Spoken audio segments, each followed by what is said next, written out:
Good day to you one and all. It is I, Justin Hawkins, and this is Justin Hawkins Rides Again. Really thrilled with this piece of news that just landed on my desk, especially in light of the recent Kate Bush resurgence. A man wearing a wig was detained after throwing a piece of cake at the Mona Lisa. That is not the story. Okay, minor spoiler alert. It's been confirmed that Metallica's Master of Puppets is featured in the season finale of Stranger Things on Netflix. Brilliant news for metal enthusiasts and people who like alternate dimensions that have got lots and lots of monsters in. It's great news all round, I think. So let's get into it. Justin Hawkins rides again.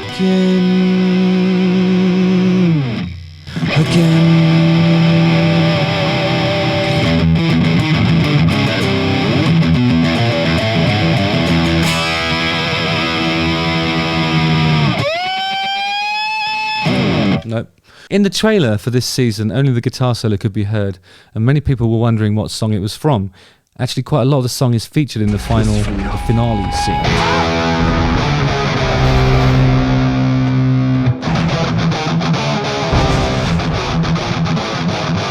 The thing about that guitar solo is it starts like this, and he does this one, right? So you get your plectrum, check this out. I don't think what I'm about to tell you qualifies as a tutorial, but it might help you if you're looking for a way to begin a solo.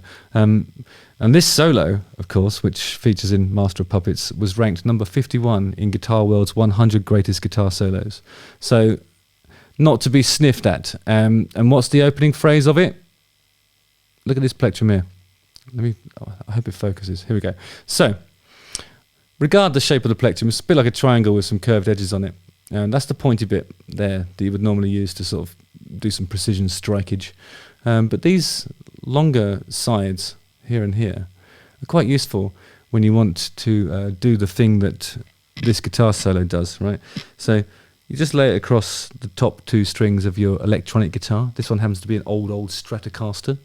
And if you look at the way these strings are wound, they actually have this kind of, I guess it's tungsten or something wound around. I don't know how they make strings, but all I know is that when you run your finger down them, it's coarse, ribbed to the touch for your listening pleasure. And so when you put a plectrum there and slide down, it does this. It sounds really, parallel dimension monster-y, doesn't it? The perfect solo for this moment, really. So yeah, that's how you start a guitar solo if you're, in Metallica sometimes. Master of Puppets, of course, shouldn't be confused with which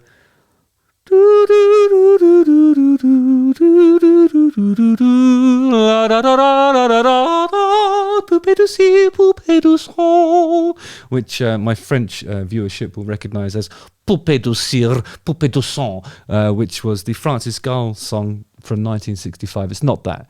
It's Master of Puppets by Metallica, and it goes something like this. Wait, how does it go? Something like this.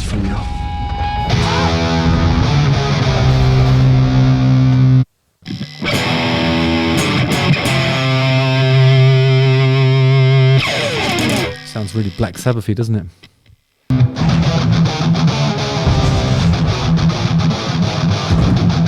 Oh, yeah.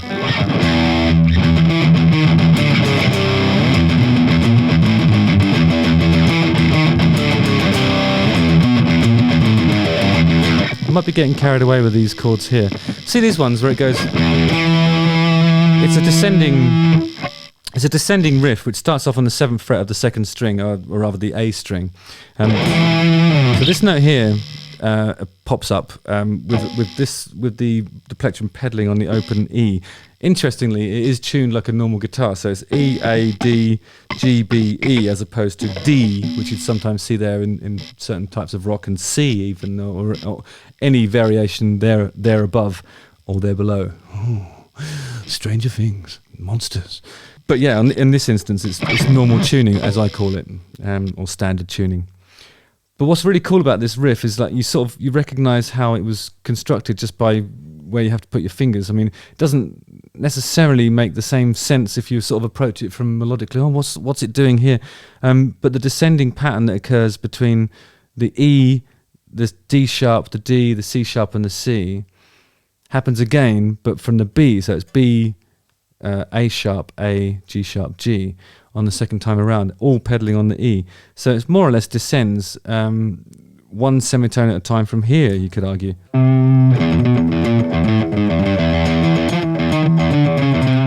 mean, I doubt if that's how he played it. I think it's something like this.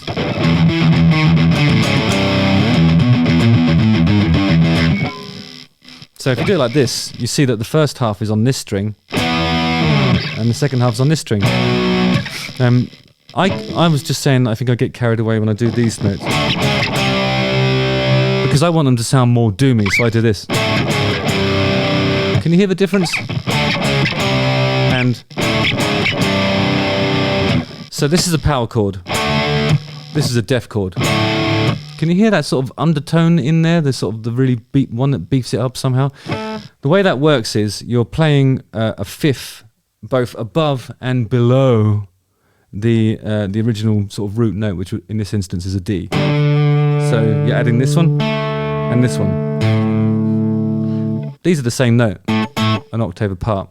But the one that does the one below it suggests a relationship to the root that is similar to this note's relationship to the root, which is here. So what it does, when you play that one in combination with this, it implies a low D, and it means you don't have to detune to get that sort of implication. And it isn't because the sound is doing anything to suggest that. It's your brain that's actually painting that in. Isn't that fascinating?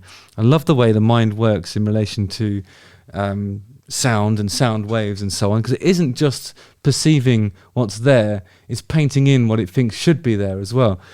I just love it. So when you're playing like these kinds of riffs, you have a choice. You can either play a power chord or a death chord, and I think in certain types of metal, a death chord is the only thing that will do. So the way to do that, if you're playing a power chord on here, like, or here, so the E power chord can be here or here. Let's play it here.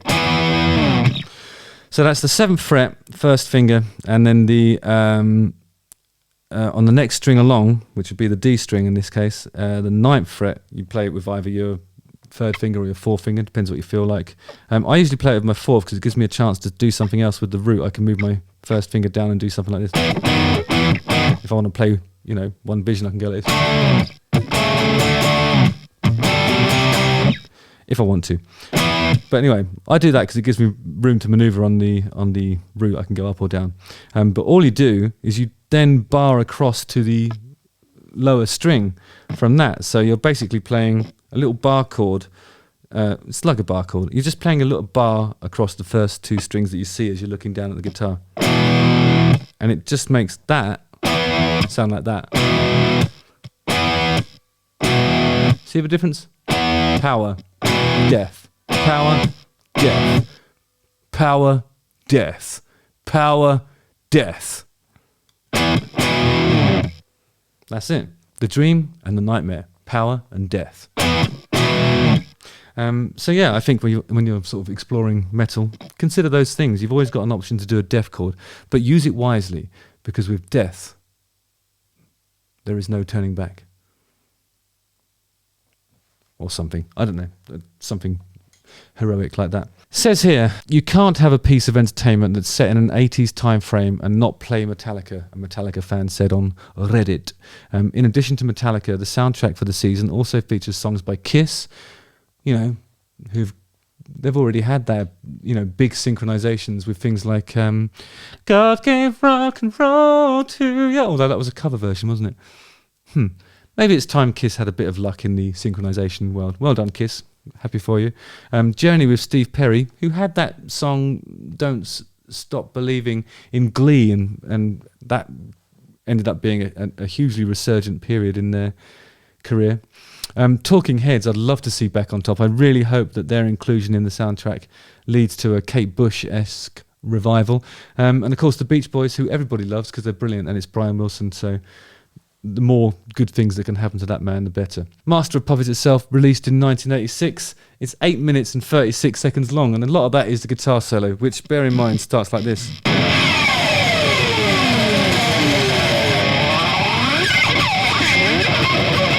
Maybe I'm exaggerating that a little bit. There's also a bit where he does this. And he's just sort of hit a high harmonic and he's wobbling it around with his the tremble. What's it called again? The gargle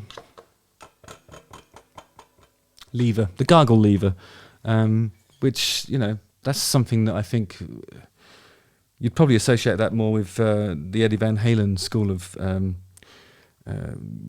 solo, guitar solo, bit of guitar solo, what composition. Yeah, that's always a big part of his stuff. Anyway, it's just brilliant news for rock, metal, and particularly Metallica. Lovely bit of synchronization there. Well done, Stranger Things. Well done, Metallica. I hope it works out for both of you. Maybe I will watch that series, and maybe Metallica have now introduced me to Stranger Things in the same way that Stranger Things have introduced a whole generation to Metallica. Congratulations, guys. Nice one. Just right again.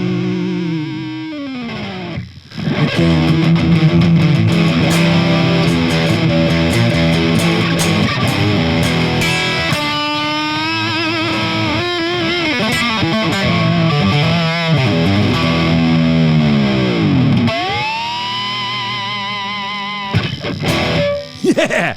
Don't forget to like, subscribe, hit this bell for notifications, and watch one of these 2 videos. See you on the ice, or I'll see you on the other side. Yeah. Of the dimension divide, not death. That's death.